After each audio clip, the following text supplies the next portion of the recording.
Hi guys, welcome to my vlog.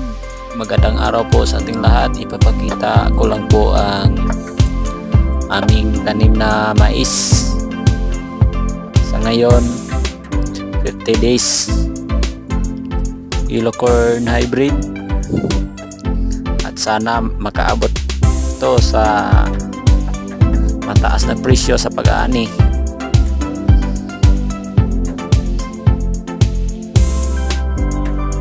Ito na po ang resulta sa pagtapos naming pag-aabono.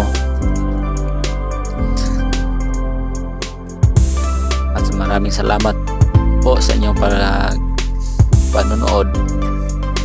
God bless.